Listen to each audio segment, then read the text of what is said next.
So if you haven't been to RLC's dedication to Disney, I guess you could say, you should definitely check it out. The only way to get there is through Main Street. It's fun to explore. But what I'm going to talk about today is how to make a ride or a slide. That's the basic principles we're going with. So to start off, this is how it mainly functions. So we take a seat on the ride and we click the lifesaver to get going. So we're going to go take a seat on the boat and we're going to click the lifesaver. So if you don't know what this is, that's called a port. So we're starting off with a port, and while we're sliding along, and I have some textures that wouldn't load, but we're sliding along here on what looks like an invisible kind of slide. So this concept is actually pretty similar to stairs, in that, why aren't you loading? In that basically it's following the same principle of that top red line is going to be going through your neck. So instead of going through this entire ride, you should just visit it and go on it. We're going to go to a ride we're currently working on right now, Splash Mountain. So this is going to be set up a little bit differently. This is obviously going to have a lot of dips and falls and stuff, but the basic principles are already here. So same thing, we're taking a seat on a chair and we're clicking our port. This is just a temporary thing, but now you can kind of see, okay, this is what I'm actually sliding along. And if you go into Prop Editor, to get the red lines to appear and stay there, all you do is you hover over Properties and then you move your mouse off to the right and click. And those red lines will stay in place. Now notice how actually my avatar, her neck is actually not going through the red line. That's because all avatars are the exact same height, no matter what. Even if they're on small, large, extra large, micro, they're all the same. They're all the same height. They're all 570 pixels high. So that's why the top red line is so important. I'm going to pause really quick and we're going to skip ahead. So we're at the end of this particular section that I started off with. If you're doing a very, very long ride, such as the one that I'm doing, or the jungle ride we're just at, you break it up with trigger boxes. I'll get into more of this later. I'm just saying that, yes, I know there's a break right here. We'll come back to that and we'll fix that. But let's just get the ride, the section right here. Put in. So I have my beginning primitive cylinder. Okay.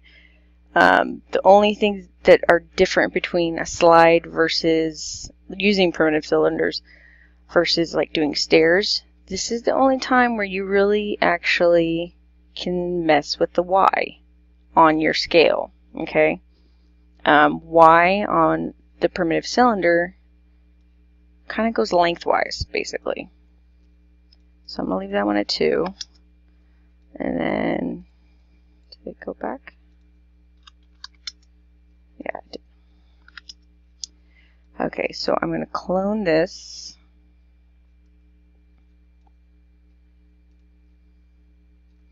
And I kind of just put it off to the side for right now. Because what I want to do is I want to unlock this. And then I want to get my red line showing. And then I'm going to move this over and I'm going to actually shrink it down.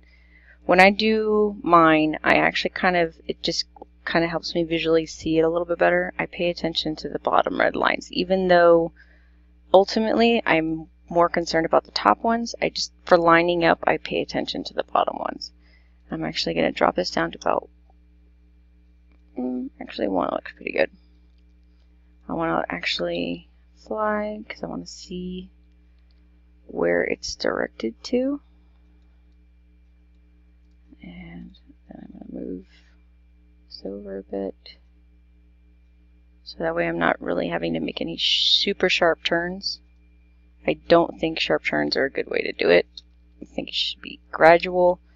Even though you may have to use more cylinders, I think it's the safer way to go.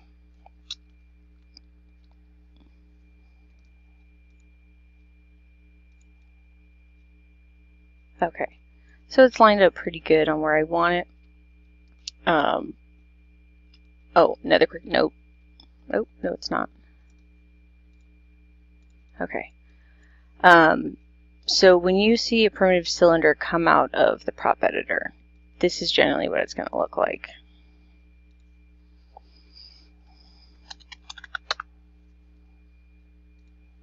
Straight up and down, right?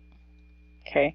Well, the first thing you do to it is actually you put it on a rotation of 270, and then you actually start taking it down a little bit. So you want to make sure it's below 270 on the X, but generally a range of 0.85, so you can barely tell the difference, to about 0.95, depending on how fast you want people to go. Okay, and then you make it collidable. Always remember, if you end up deleting a collidable object, you want to make sure you decollide it first before you delete it. Okay, so back to this one over here. So I have it mostly in place for the most part.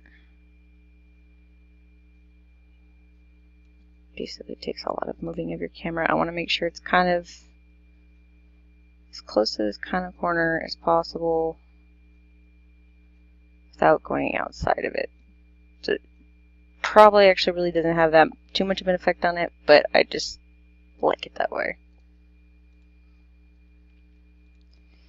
And then I'm going to make sure that these top red lines go below these top red lines. And so I kind of just line up my camera on it, making sure that the highest point on this cylinder is lower than the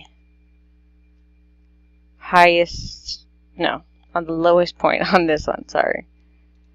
This is, a lot of it is just with anything else, it's going to take some guesswork and just playing with it and trial and error. So actually that looks pretty...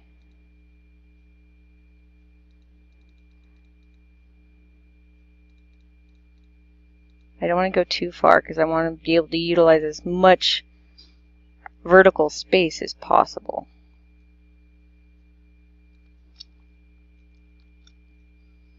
And let's just see if this works. The easiest way to do it is to just try it out. And I just kind of push through it just because I'm impatient. And that one at least works for the most part. And so now I'm going to clone this. If it lets me, there you go. Put it off to the side. I'm going to unlock and then get my red line showing. And I'm going to go back up so I can make sure it's going in the right direction. Make sure I'm grabbing the right thing. And I kind of want it to since the majority of the stuff I want people to look at is going to be on this side, I'm going to kind of err to this side a little bit. So I'm going to kind of keep kind of close over there.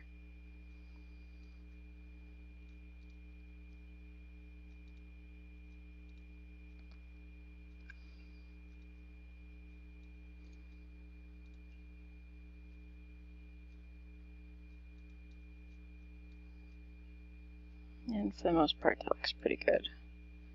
And then I'm going to slowly go just under the top of the red lines over here. I'm not going to test this one out just yet. I'm going to just do the whole run, try to speed through it.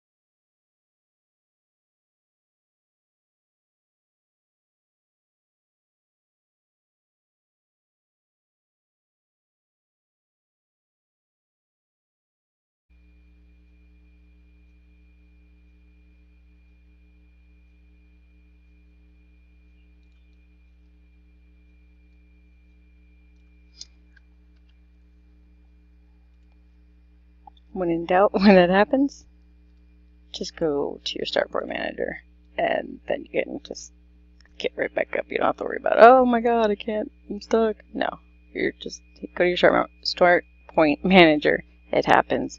I was lazy and overscaled my floor that I'm walking around on, so comes with the territory. When you run into collidables and your floor is overly scaled, you'll tend to fall at the slightest bump into a collidable object. It's not a hole.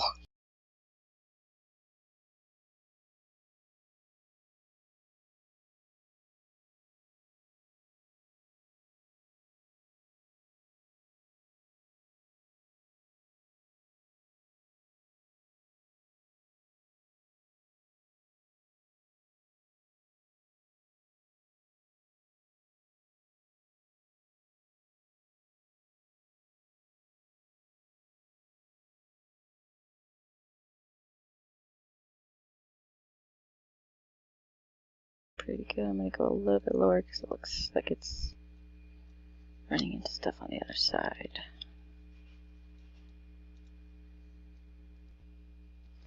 And now we test it. And I'm just using my up arrow and my left and my right to kind of move through it a little bit faster.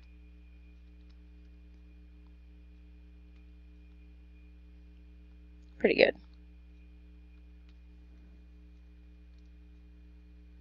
And I think we have enough room to keep on going. If I can remember. Actually, no, I think I'll probably stop right there. And I will show you how to do the trigger boxes.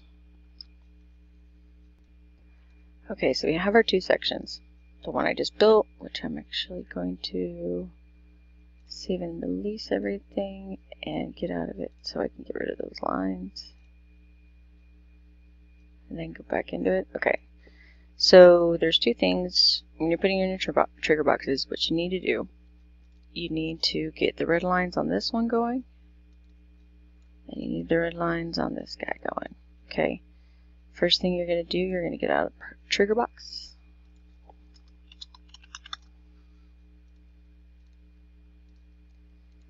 And the placement on it doesn't particularly matter as long as it's over, and this is kind of hard to see, as long as it's over this box. And I'm actually going to scale it down because it doesn't need to be ginormous. I lost my red lines, so I need to get them going. And that looks pretty good. So we're going to make this a move to location. And notice how as soon as you put move to location, it's now collidable. We want to make sure that's not collidable. We're going to put in our coordinates first. And the trick I use to put in the coordinates, there's several things you could do. What I'm going to do, just because it's the easiest thing, I'm going to get something where I know I'm very familiar with that prop. Let's say a sign. We all know a sign.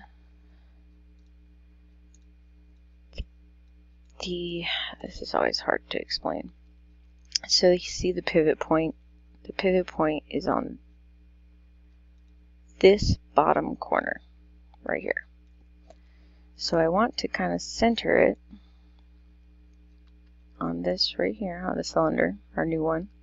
Kind of centered, doesn't have to be perfect. And that's pretty good.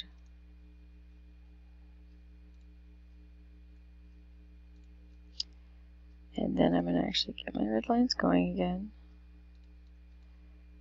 And I'm going to very carefully select the sign and place it again. Just make sure you're not getting anywhere near the cylinder, because then you'll lose your red lines. And now what I'm going to do, I'm going to place the bottom the bottom corner, because I know that's where its pivot point is at, above the red line.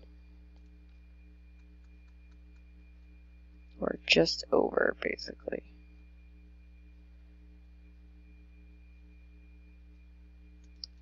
till the red line is no longer going through the sign. Okay, and it's no longer going through the sign. Then I'm actually going to move it over so it's actually inside of the red box, basically. That was smooth. That was awesome. Okay, so I accidentally hit the trigger box, and being that it's all at 0 right now, it brought me back to the default, so try how to do that. It's a pain in the butt. Okay, so we have our sign up. The thing that the sign gives us is basically, I'm actually going to move it till it's actually inside this right here. Very carefully so it's still mainly in the center. That's pretty good. What I'm going to do with this sign is I'm actually going to just copy and paste the coordinates from the sign into the script on the trigger box. Then Control C, and then over here I'm going to get into the script, Control V, copy, back into the script, Control V.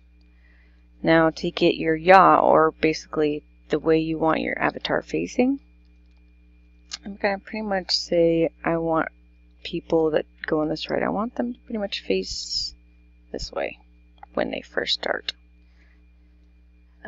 And to figure that out, you hit F2, and this number way down here, this is your rotation, and this is your YAW, or your yaw, right there. So I'm going to take that, I'm going to do 4.32. And the very last thing I'm going to do on the trigger box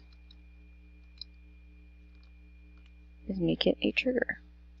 Make sure that's checked. So that way, if I actually walk in there, boom, I'm right where I need to be.